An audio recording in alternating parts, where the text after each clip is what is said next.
Olá, querido ancião, tudo bem? Muito obrigado porque você se predispôs nesse momento a dar uma paradinha aí nas suas atividades, que são inúmeras e são intensas, para me ouvir.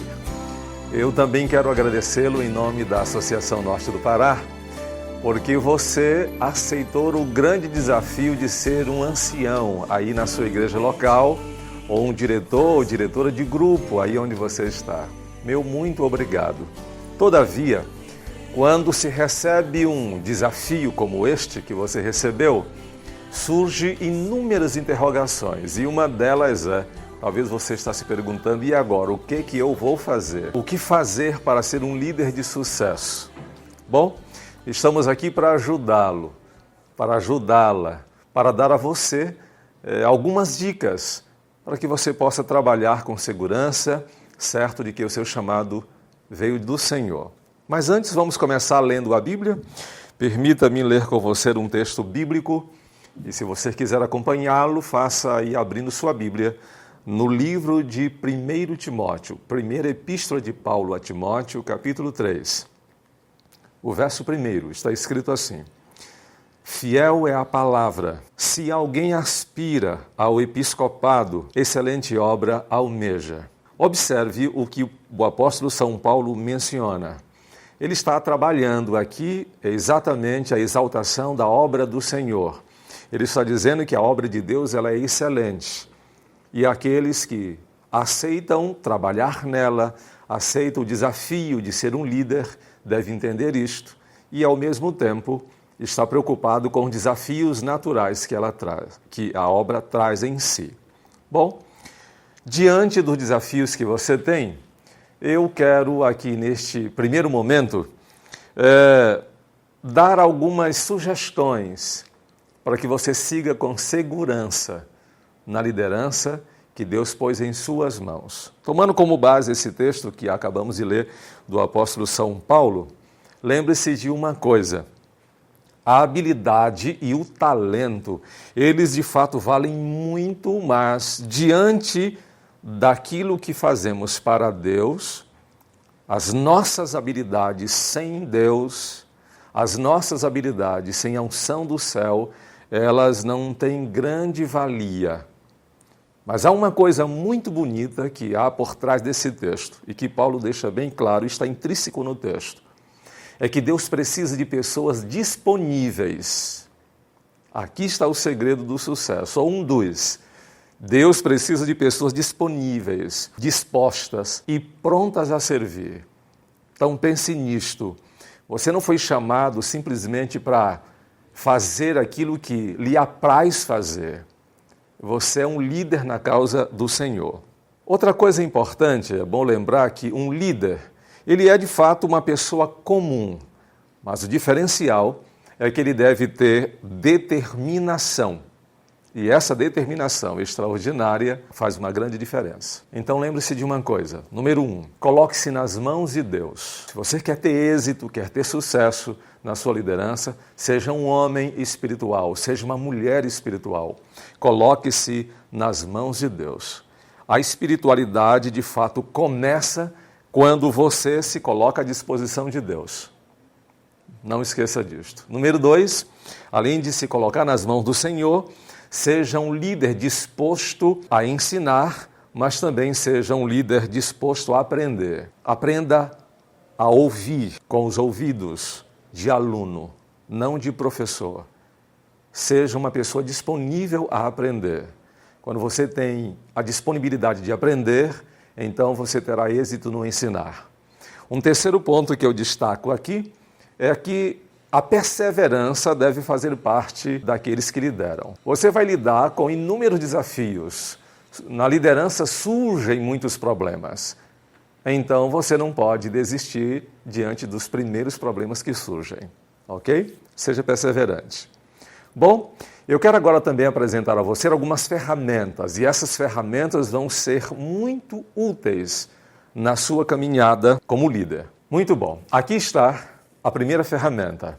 Eu tenho em minhas mãos aqui um folder com as qualificações de um ancião, cujo título é Sou Ancião. E agora? Nesse folder, você vai encontrar todas as qualificações, ou pelo menos parte, porque são muitas, são variadas, mas aqui nós tivemos o cuidado de anotar, de transcrever as principais qualificações que um ancião, que um diretor de grupo, uma diretora de grupo precisa possuir para desenvolver, para fazer bem o trabalho que foi confiado em suas mãos. Eu quero destacar aqui algumas delas. Na verdade, eu destaquei assim de maneira proposital para falar a você sobre as suas atribuições ou qualificações. Primeiro, com as qualificações. Primeiro ponto aqui que eu classifico nesse folder é a de número 4. Quando você receber, você vai ver lá. Liderar a igreja em parceria com o pastor. Querido ancião, querido diretor de grupo, vocês são copastores aí na congregação onde você é líder. Por isto, você jamais deve trabalhar independente, jamais deve tomar posições de liderança unilateralmente. Você precisa ser um parceiro, uma parceira do seu pastor. Ele é o seu líder principal aí no distrito, com as recomendações e, sobretudo, aí com a autorização da associação. Então, unam-se em torno de um propósito ou de vários propósitos, né? Um outro ponto que eu destaco nesse folder, que quando você recebê-lo, e creio que muitos de vocês receberam lá no Concílio de Anciãos, fidelidade. Você vai perceber aqui no folder que é exatamente a qualificação número 7. Fidelidade. A fidelidade de um líder passa em devolver sistematicamente aquilo que pertence a Deus, dízimos e ofertas. Perdoe-me ao dizer-lhe uma coisa. Se você não tem sido sistemático e fiel ao Senhor neste item, você está no lugar errado. E diria até que você não deveria ter sido escolhido um ancião. Mas você pode mudar esse quadro. Lembre-se, não é o dinheiro em si, é a fidelidade. As pessoas seguem líderes fiéis. Liderados precisam, de fato, receber a influência do seu líder. Ok? Então, aqui está uma ferramenta extraordinária.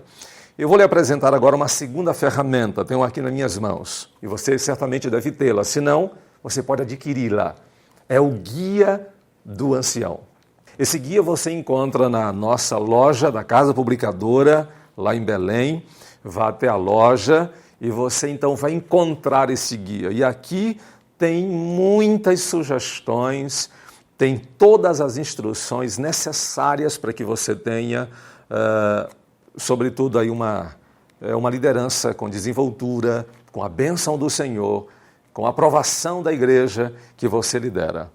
E não menos importante, mas eu diria que acima de todos, dessas ferramentas que eu lhe apresentei, temos o manual da igreja. Querido ancião, querido diretor ou diretora de grupo, o manual da igreja precisa ser conhecido por você. Você tem que lê-lo. Você precisa entender, pelo menos daquilo que diz respeito à sua função. Um líder da igreja adventista do sétimo dia que ignora o manual da igreja, ele também está liderando ou vai liderar equivocadamente. Então use estas ferramentas. O manual da igreja, você tem também à sua disposição o guia para o ancião e a associação preparou então este folder. Sou ancião, e agora? Bom, finalizo minha fala com você neste momento, agradecendo mais uma vez porque você aceitou o desafio. Obrigado. Deus o chamou, Deus a chamou, e Ele comprova isto através da igreja. Segundo item para a minha conclusão. Há 3 letrinhas que nós estamos acostumados a ouvir, a citá-las em nossos programas da igreja. As letras são CRM, Comunhão, Relacionamento e Missão. O programa da Igreja Adventista, na Associação Norte do Pará, em toda a divisão sul-americana, o programa está pautado nisto. Comunhão, relacionamento e missão. Comunhão com Deus, Você precisa ser um homem, uma mulher de Deus. Leitura da Bíblia, oração, frequência à igreja, comunhão com Deus, relacionamento com semelhantes, lá no pequeno grupo, lá na igreja, relacionamento na comunidade, amizade intencional. E por último, a missão. Você precisa engajar-se com uma dupla missionária, num pequeno grupo, num trio missionário. Você precisa fazer uso das suas habilidades, dos dons que Deus lhe deu. Um líder precisa estar envolvido na missão de pregar o Evangelho. Se assim não for, certamente você estará equivocado em ser um líder. Mas bem sei que você sabe disso, sabe que precisa envolver-se na missão, aceitou o desafio e vai fazê-lo com maestria. Deus o abençoe, meu querido irmão e minha irmã. Que o Senhor te acompanhe e que a igreja que você lidera seja ricamente abençoado através da sua liderança, em nome de Jesus.